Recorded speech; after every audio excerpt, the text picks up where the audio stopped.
L'Econocast est un podcast Geekzone dont la production n'est possible que grâce au soutien financier de nos abonnés. L'Econocast est un podcast Geekzone dont la production n'est possible que grâce au soutien financier de nos abonnés. Si vous aussi vous voulez soutenir la production de nos podcasts, abonnez-vous sur patreon.com/geekzonefr. Merci.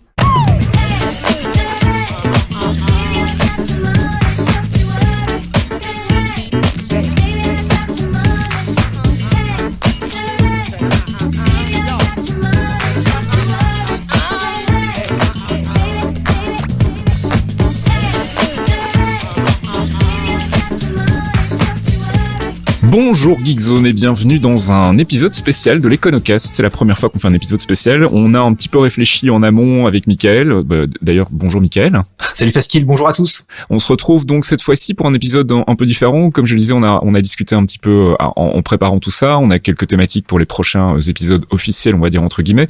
Mais on s'est dit que c'était l'occasion peut-être de commencer à mettre un peu en pratique tout ce qu'on a vu dans les épisodes précédents. Et puis de manière générale, profiter aussi d'avoir un Mickaël Vincent sous la main qui sait de quoi il parle et de faire un petit peu le point sur ce qui s'est passé du côté de la SVB parce qu'on en a beaucoup parlé et visiblement, enfin moi de ce que j'en ai compris, c'était quand même assez catastrophique et donc on a plein de questions là-dessus, j'imagine.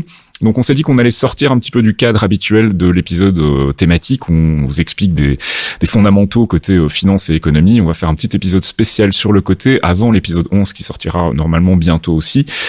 Et on va parler donc de la Silicon Valley Bank. Qu'est-ce qui s'est passé, Mickaël ? Bah oui, merci Faskil et merci aussi aux auditeurs pour cet épisode un peu spécial. On s'est dit que voilà, avec cet événement qui se passe devant nos yeux, ce serait quand même dommage de rater le coche et puis surtout que du coup, on entend un peu tout et son contraire. On a des comparaisons avec la crise de 2008.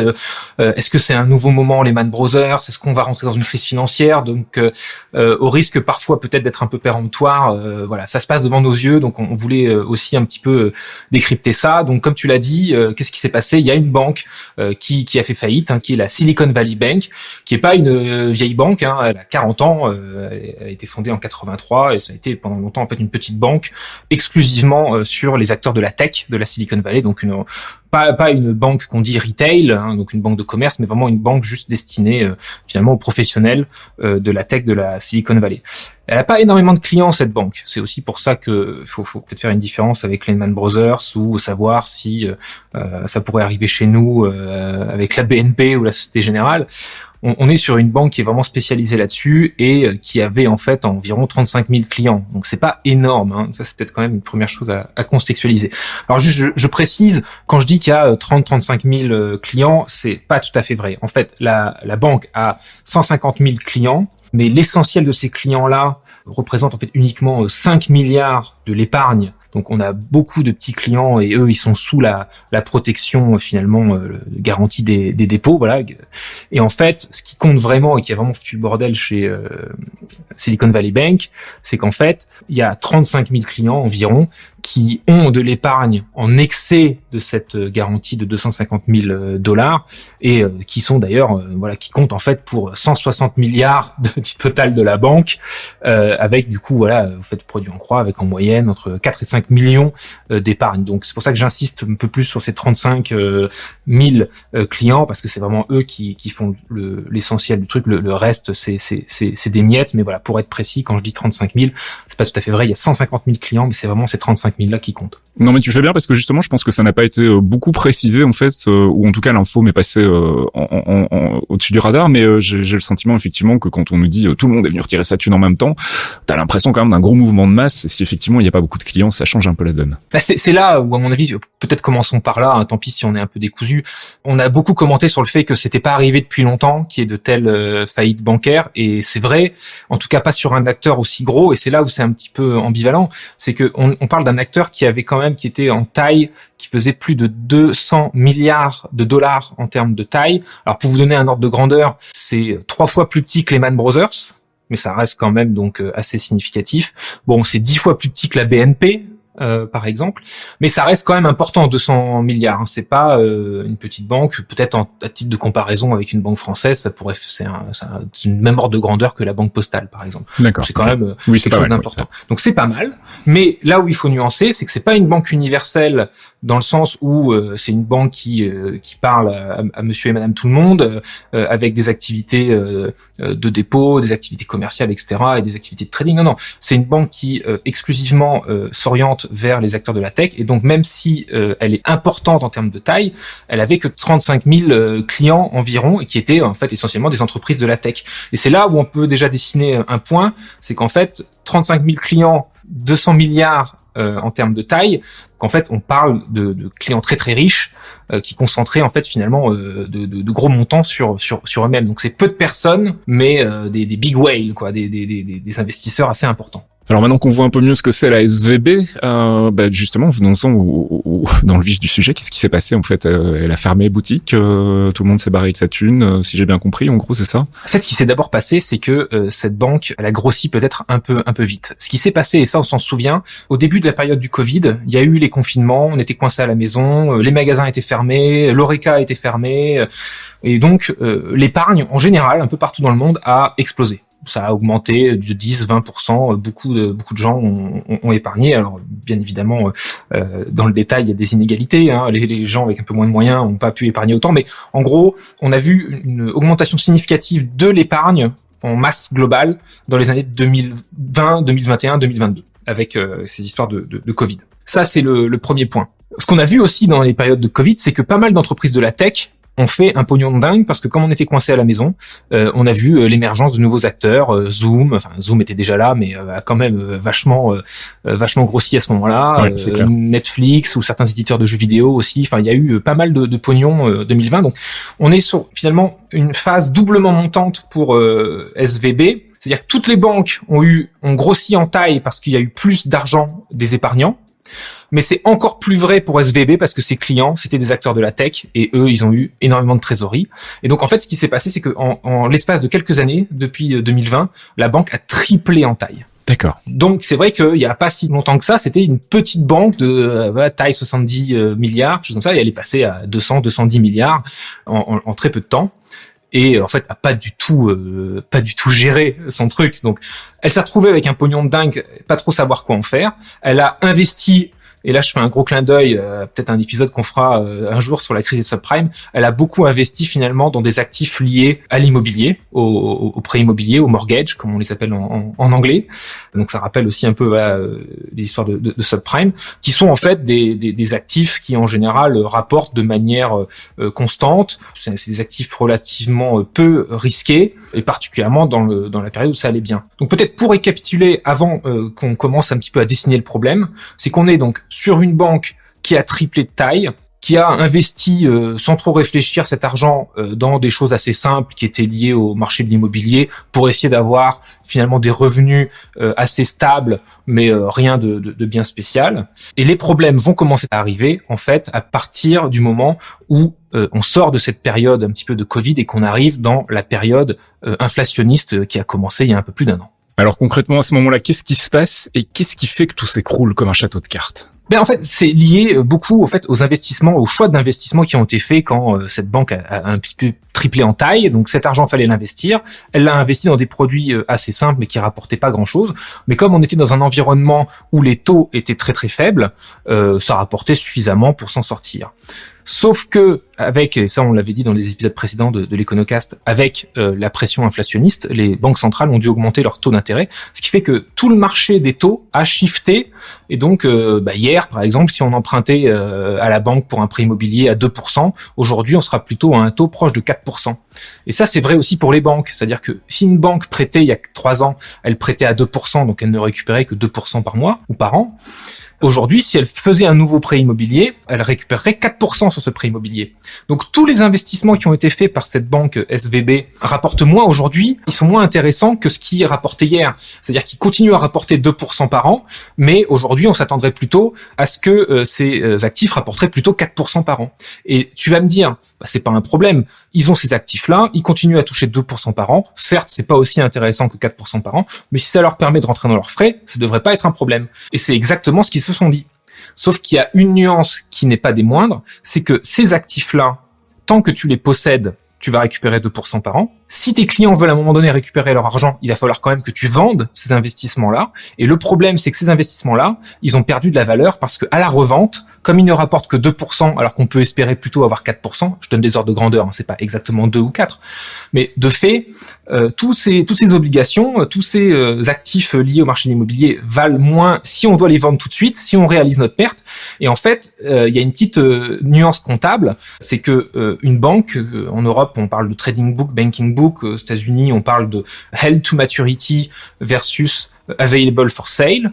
Ce que ça veut dire, c'est que mes actifs, soit je les mets dans un book qui est court terme avec l'optique d'acheter et revendre assez rapidement, c'est un book de trading. Et là, du coup, on réalise nos pertes et nos gains au jour le jour. Et ce qu'on fait, c'est qu'on marque le book comptable à la valeur du marché. Alors que si on le met dans l'autre book, le banking book, qui lui est censé donc, on est censé garder les actifs jusqu'à la maturité, c'est pour ça qu'on appelle held to maturity. Là, on fait pas une réévaluation tous les jours, on dit juste, on le fera en temps et en heure. Donc, la banque qui avait décidé de garder ces actifs-là jusqu'à la fin a laissé ses actifs dans un book où il n'y avait pas besoin de réaliser sa perte. Sauf que, et c'est là où on a la deuxième lame de fond, les acteurs de la tech ont commencé à retirer leurs billes, aussi dans un contexte où finalement le boom de la tech des années 2020, là on le voit, il y a beaucoup de licenciements dans la tech, il y a des besoins de trésorerie, c'est pas aussi fast, donc un peu à l'image du milieu de la tech qui a peut-être fait un peu n'importe quoi de son pognon et qui commence un peu à se retourner, SVB, il s'est un peu passé la même chose. Ils ont eu beaucoup de pognon pendant la période Covid et ils ont un peu mal géré ce pognon-là, et là on est dans une période où pas mal de ces acteurs cherchent à récupérer leurs billes, ce qui oblige la banque à chercher à revendre ces actifs sur lesquels ils n'avaient pas encore réalisé leurs pertes. Et contrairement à d'autres banques qui s'en moquent un petit peu en disant, en fait, ça fait 18 mois que les banquiers centraux commencent à augmenter doucement les taux. Donc, doucement, au fur et à mesure, ces actifs valent de moins en moins. Il fallait commencer à les revendre au fur et à mesure et renouveler son book, ce que n'a pas fait SVB. Alors, ce qu'on entend beaucoup aussi autour de cette affaire SVB, c'est les risques de contagion. On a tout de suite, évidemment, on flippe un petit peu. On se dit, est-ce que ma banque va être concernée? Est-ce que ça va être comme la crise des subprimes, finalement? Est-ce que ça va avoir des impacts au-delà de la crise en elle-même, en fait? Alors, ça dépend si on parle de contagion directe ou contagion indirecte. Et bien évidemment, tous ces propos n'engagent que moi, et si j'ai tort, ce sera retenu contre moi. Mais en gros, on est bien d'accord. On parle d'une banque qui n'est pas si grosse que ça, ou en tout cas qui a grossi tout à coup très récemment, mais on parle de très peu de clients, environ 35 000 clients, dans un secteur très limité quand même, assez lié à la Silicon Valley. Des clients qui eux aussi c'était quand même pour la plupart bien gavés. Et de toute façon il suffit de faire un petit produit en croix, c'est que tu n'es pas sans le savoir, l'argent qui est à la banque pour le commun des mortels, toi comme moi, il est protégé jusqu'à la hauteur de 100 000 euros en Europe, 85 000 pounds au Royaume-Uni et en fait 250 000 dollars aux États-Unis. Qu'est-ce que ça veut dire? Ça veut dire que c'est l'État qui se porte garant jusqu'à hauteur de 250 000 dollars aux États-Unis s'il y a une banque qui fait faillite. Et si une grosse banque faisait faillite, mais une banque un peu classique, ou peut-être qu'en moyenne le client moyen a 5 000 euros ou 10 000 euros d'épargne, et l'État va les protéger et on va dire que les dépôts qui sont couverts par cette garantie sont l'essentiel des dépôts de la banque et il y a ce mécanisme qui se met en place. Là, dans le cas de la Silicon Valley Bank, t'as compris, on a une banque qui fait 200 milliards, mais avec 35 000 clients, donc on est vraiment sur du high worth client, on est sur du client qui a des millions et des millions, voire des milliards dans cette banque, et donc évidemment la part des des dépôts qui étaient couverts finalement par cette garantie de 250 000, elle représentait, je crois, quelque chose comme 4% du total. Donc on parle de très peu d'investisseurs avec beaucoup d'argent, et donc c'est aussi ce qui a un peu précipité les choses, c'est que quand t'as que 35 000 clients qui sont des clients à millions et que certains commencent un petit peu à retirer leurs billes, ça peut aller très très vite. Ouais. Donc on est sur un épiphénomène en fait, on est sur finalement quelques clients, il en suffit de 1000, 2000 pour vraiment commencer à créer un problème. Est-ce que c'est vrai pour la plupart des banques? Non, c'est quand même assez spécifique de cette banque-là. Et l'autre point aussi, peut-être l'un des autres points qu'il faut dire, c'est que contrairement au moment Lehman Brothers, où on parlait quand même d'activité de trading, où Lehman Brothers était connecté à toutes les autres banques et ça a quand même foutu un bordel monstre, là on parle d'une banque qui... je fais le défi. Je pense que la plupart des gens, moi le premier, c'est la première fois que j'entendais parler de cette banque. Tout à fait, oui. Voilà. Donc, de ce point de vue-là, il faut quand même garder en tête les spécificités du cas précis de la Silicon Valley Bank. Donc, le risque de contagion directe, là, tout de suite, il n'est pas forcément énorme. Et puis, quand on dit qu'elle a fait faillite, il faut nuancer un petit peu. C'est pas la même faillite que Lehman Brothers, comme on l'a laissé un petit peu se planter, et après il a fallu réparer les pots cassés. Là, en fait, elle est passée en résolution. Donc, c'est un mécanisme qui permet de repérer les banques qui sont sur le point de faillir. Et s'il y a un problème de stabilité financière, on va essayer de la gérer ou de l'administrer. En fait, ce qu'a fait donc la FDIC, donc le pouvoir américain, c'est qu'ils ont créé ce qu'on appelle une banque relais. Donc en fait, ils ont pris le contrôle de la banque pour pouvoir gérer finalement sa liquidation et s'assurer que les gens qui avaient encore de l'épargne là-bas puissent récupérer leur épargne. Donc on n'est pas non plus sur un gros risque d'énormes pertes, en tout cas, parce que finalement c'est le pouvoir public qui a pris le contrôle de la banque. Mais donc tu disais pas de contagion directe parce que ça touche finalement un truc assez ciblé, et pas de contagion indirecte, sauf si tout le monde commence à paniquer partout dans le monde et à retirer sa thune de sa banque, en fait, en gros. Bah c'est aussi pour ça que je tenais à décrypter un petit peu cet épisode, c'est que là le pire risque de contagion, c'est celui de la panique. C'est de mal comprendre ce qui se passe et de se dire qu'il va se passer la même chose. Et en fait, plus les gens retirent leur argent, plus il y a de chances qu'effectivement, alors ça, je cherche pas à avoir un discours pro-banque en disant ça, mais le système ne fonctionne que sur la base de la confiance qu'on met dedans. Et à tout instant, notamment en Europe, les banques doivent respecter ce qu'on appelle un liquidity coverage ratio, c'est-à-dire d'avoir suffisamment d'argent de côté pour couvrir en gros un mois de liquidité. C'est-à-dire que voilà, pour l'essentiel des gens qui ont de l'épargne disponible tout de suite, la banque a quand même un gros pourcentage de cette épargne disponible tout de suite pour pouvoir gérer comme ça les besoins en liquidité. La banque SVB dont on parle n'avait pas ce genre d'exigence parce que les pouvoirs publics américains étaient quand même un peu plus à la cool sur ce genre de banque. Et puis il faut rappeler que il y a encore 2-3 ans, elle était beaucoup plus petite cette banque, donc elle était pas autant scrutée par le régulateur. Le régulateur a mis peut-être un peu de temps à réagir et à lui mettre les bonnes exigences. Donc il y a quand même des filets de sécurité qui n'existaient pas dans le cas de SVB mais qui existent par ailleurs. Et tant qu'on en est sur les trucs un peu pas nets, il faudra quand même rappeler que SVB, ça faisait, ils ont quand même fait en 2022 presque un an sans CFO. La direction, ça faisait des années qu'elle faisait quand même pas mal de lobby pour dire qu'on est une banque toute simple, il faut pas qu'on soit régulé comme les grosses banques, foutez-nous la paix. Et visiblement, le jour même de la liquidation, en le sachant, la direction a versé tous les bonus qu'il fallait à son staff. Donc il y a quand même des choses vraiment pas nettes, oui, effectivement, avec la manière dont SVB a été géré, qui, j'espère, sont particulières à SVB et pas la norme. Bon, c'est marrant, tu parlais de confiance, j'ai l'impression que c'est quand même un fil rouge un peu de tous ces épisodes sur l'économie et la finance. La confiance est quand même au centre du problème, au centre de la problématique, on va dire.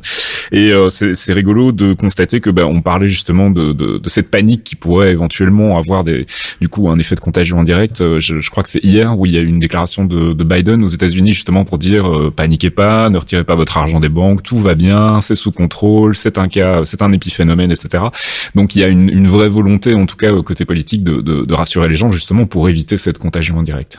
De la même manière qu'on se moquait un petit peu des banquiers centraux pour ne pas avoir vu l'inflation et d'avoir dit mais non, il n'y a pas d'inflation, alors que comme je le disais dans un épisode précédent, la vérité c'est qu'ils l'avaient sûrement vu, mais le dire aussi ouvertement, oui, il va y avoir encore plus d'inflation demain, c'est procyclique et ça a tendance à encourager encore plus l'inflation. Donc là, de la même manière, que ce soit vrai ou pas vrai, les pouvoirs publics sont obligés de dire ne paniquez pas. Et la meilleure façon de s'assurer qu'il y a un problème, c'est de laisser les gens paniquer. Donc quelque part, ils ont pas tout à fait tort. Maintenant, soyons tout à fait honnêtes, les raisons qui font que SVB est dans cette situation-là sont pour la plupart propres à SVB, mais certaines sont quand même assez conjoncturelles. Le fait que la hausse des taux fait que une grosse partie du marché obligataire ne vaut plus autant le coup qu'avant, et donc les banques qui ne font pas leur boulot de mettre à jour leur portefeuille vont, ou de ne pas réaliser leurs pertes en mettant tout dans le banking book, peuvent avoir ce genre de problème aussi, ou les banques qui sont mal gérées, voilà, comme SVB qui avait l'air quand même d'avoir aussi finalement un modèle très peu diversifié, c'est-à-dire l'essentiel de ses investissements dans un type d'actif particulier, ses clients pas diversifiés non plus, donc forcément quand tu te diversifies pas, t'es quand même aussi plus sujet à ce genre de risque. Donc toute chose étant égale par ailleurs, si demain tu me trouves une petite banque qui a fait un peu la même chose avec une base de clients assez particulière, il pourrait se repasser la même chose. Ouais. Mais là on parle pas d'une contagion directe, c'est-à-dire que c'est pas à cause d'une banque qui était exposée à SVB, c'est plutôt même cause, même conséquence. Et ce qu'il faut aussi souligner, c'est que du coup la Fed,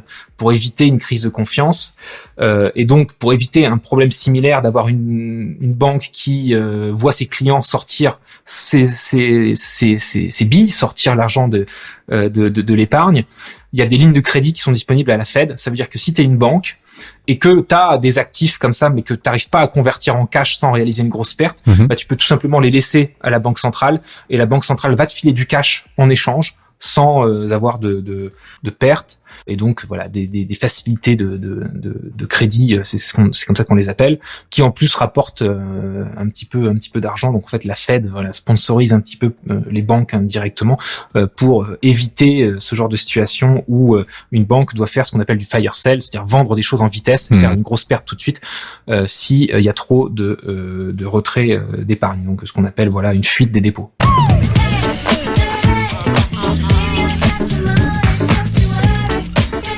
Eh bien, merci Mickaël pour ces précisions sur l'affaire SVB. J'espère qu'on vous en aura appris un peu plus et qu'on vous aura rassuré aussi, et que vous n'êtes pas sur le point d'aller retirer vous aussi toutes vos billes de votre banque. Tu voulais rajouter quelque chose ? Oui, alors je reprécise qu'il s'agit bien évidemment d'un hors-série. On n'a pas du tout l'ambition d'en faire un truc régulier, mais faites-nous quand même vos retours, savoir si ça vous intéressait de décrypter un événement un petit peu plus live comme ça. Et puis on espère que cette petite réaction à chaud vous permettra de naviguer un petit peu ce sujet sur lequel on entend un peu tout et n'importe quoi. Voilà, et puis dans le prochain épisode qui sera un épisode normal, et que si tout va bien on devrait enregistrer samedi, on vous tient au courant, on parlera des maths dans la finance. Merci Mickaël, et à très bientôt dans un autre épisode de l'Econocast. Merci à toutes et à tous. Un podcast signé Faskill. Faskill.com.